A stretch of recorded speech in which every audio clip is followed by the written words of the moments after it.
Welcome back to Perdition's Mouth Abyssal Rift. And this is my playthrough of the series. We're doing the very first scenario. We're doing the standard one called Side Entrance. And our three heroes are trying to escape this level and exit out of this door as quickly as they can. They've done a pretty good job, but of course I left some notes in the last episode because I messed something up. I had drawn this card by mistake. This is Bastian's card. I was supposed to draw a card for Niffil. I drew it off Bastian's deck. That's going to go back on the top of Bastian's deck. Took it by mistake. The card that was on top of Niffil's deck was this one, Find Weakness. So this is the card he's going to draw into his hand. The other thing was he played the Duck and Roll at the end of the last episode, which also had on it the bottom, draw a card, and I promptly forgot to draw a card for Niffil, and so off the top of Niffil's deck we have Parkour. So he's drawing this card, which is pretty cool. This turn you never spend more than 2 to move into a square. Ooh, so that when you go over rough terrain, it only costs him 2. Alright, that's good stuff. That corrects the oversights and errors from the last episode. Alright, up I guess next we're going to go over to the hero stone of destiny, and we're going to find out who's going to move first and who's on second. And we were trying to get out of here as soon as we can, so let's go to the stone of destiny and figure that out. All right, here we are, stone of destiny, and I think we're going to have Simha, our priest, go first. And I think we're going to have him move only 1 to the special tab. Now he has 7 actions, and this little foot symbol with a circle around it means that for 2 actions, every 2 actions you spend, you can get 1 movement on this spoke. He has 6 actions remaining. He's going to spend all 6. That's going to give him 3 movement, and then he can do a special action if he wants. He doesn't have to, but he does want to get that 3 movement. So let's go back to the main board. He is going to take 3 movement and possibly a special action. The name of this scenario is Side Entrance, and we're trying to escape. So here's Simha. He is going to move 3. Now he doesn't have, well, he has cards that can boost a special action, but he's not taking a special action. He could also use the special action card, lay hands on, but nobody is injured, thankfully, so far. So he is not going to do a special action, but he is going to spend his 3 movement, and he's going to go right onto this space, which costs 3. So 1, 2, 3. Kind of tucks him in behind in case the cultists come out and try shooting at him. They probably will not be able to hit him there. It's a good place for him to park for the moment, and then he can make a dash for the exit. And the next time he goes in the next episode. So that's basically all that, did I say Niffil? Simha. That's all Simha is going to do. He moves on to the special spoke. He's moving 3, and he's not playing any cards or doing any other things. Now that's it for him, so let's go back to the Stone of Destiny. We're either going to have Niffil go or Bastian go next. Okay, I had contemplated having Bastian take a rest action, but I think we want to get him hightailing it out of here as quickly as he can. And so I'm going to have him, he has 8 actions, so he's going to go 1, 2, and 3 to move. To the move action, so he has 5 movement remaining, and he gets to draw a card. And of course we know what the card is because I drew it by mistake. The card he will draw is Ambidextrous, which can be used for anything, and he will be able to draw a card if he uses it. So he's used 1, 2, 3 to get here. He has 5 actions remaining. He will spend this card for 6. That's going to give him a total of 6 movement, and then he's going to get to draw another card. And he draws Veteran Soldier, which is a 4 used for fighting and a special 2 for aiding. We haven't seen any aiding yet, but it's possible. So he has 6 movement. Let's go to the main board. We're going to move Bastian 6. All right, it's all about the running away now. So he's going to move 6. 1, 2, 3, 4, 5, and 6. He's moved here. Again, we've got to get to this door, open it, and everyone's got to get to the exit space and escape. Up next, of course, will be Niffil.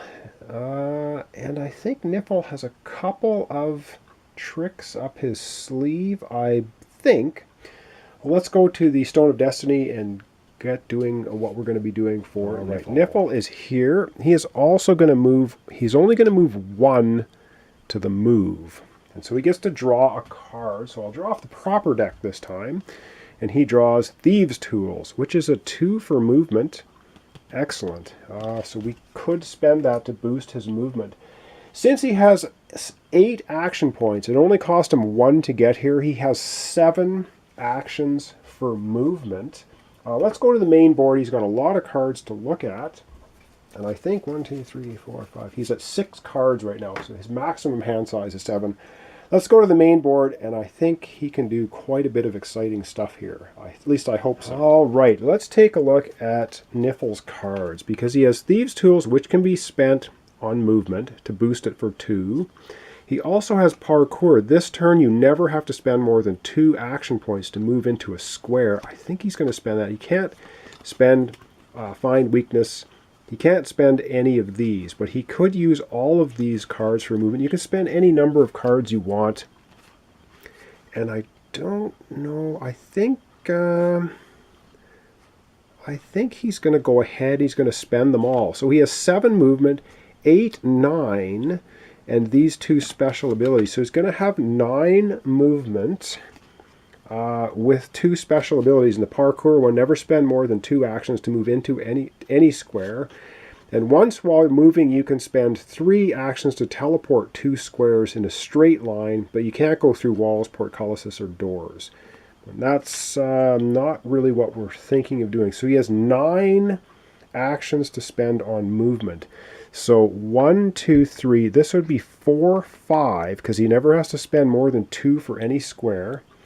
5, and then he's going to spend 6, 7, 8 to move 2 squares in a straight line. So he basically leaps over Bastian to move 2 squares, 1, 2. He still has 1 action left for movement. That will take him to 9 if I haven't messed it up. So basically, what's pretty cool about this, Niffil comes running in here, does a couple of flips off of the rubble, leaps over top of Bastian, and still moves 1 more on their way to the door. So they are all looking to get out of here as quickly as possible. So that was pretty nifty moves from Niffil to have him move quite a long distance. And he doesn't have many cards left, but all we need to do is escape this level, get out of here, and that will be it. So that's the end of Niffil's turn. That was pretty awesome stuff, I think. Pretty cool how the card interactions work. Now we're going to go over to the enemy watchstone, and we're going to have the enemies take their turn. I must say we've been very lucky so far in this playthrough. The enemies, we haven't drawn a card with a red eye or red circle on it yet, which I believe is referred to as, what is it here? It's the eye, red eye enemy icon, which would mean we're moving enemies from the reserve into the primary and secondary spawn pools. That hasn't happened, so we've done some good fighting and we've run very quickly. But we're going to pull a response card to activate the enemy watchstone. And it is a 1. This time it does have the red eye, but we only move 1 on the enemy watchstone. Okay, well, a couple of things are going to happen now. So, of course, the bead's going to move 1. So all enemies will be moving this turn. But before we do that, we have to go to the spawn pools.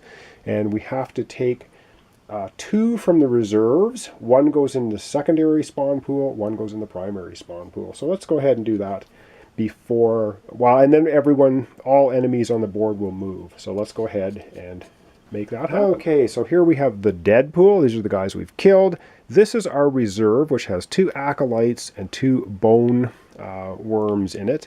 So we're going to take the 2 acolytes because we get to choose. One of these is going to go into the primary spawn pool, which is this one, and one will go into the secondary spawn pool. So now we have 2 acolytes, 2 guards, 2 summoners in the primary spawn pool, 3 acolytes, 2 summoners in the secondary spawn pool, and 2 bone worms in the reserve, and 2 cultists that are dead, an acolyte and a guard. Okay, back to the main board. All enemies will move, and then that will be the end of this episode. And it was pretty quick, but I kind of wanted to just do 1 turn an episode so that I could try and catch things like pulling the wrong cards off the wrong deck and messing other things up. So let's go ahead and move those enemies. All right, so there's an enemy move order priority again. We have no insectoids on the board, so they would move first from lowest echelon insectoid to the highest ranking one. And same with the cultists. The cultist now on the board. The first cultist to move is the lowest ranking one, which is the acolyte. They have a movement of 2. He's trying to get to the alarm. 1, 2. Okay, that's it. The guards now are going to move 3, and they're going to try, of course, get to the closest hero, and they have orthogonal movement, of course, so 1, 2, and 3. It's as best he can do, or hang on. He can go 1, 2, 3. He's going to end up there. And this one, too, is going to go 1, 2.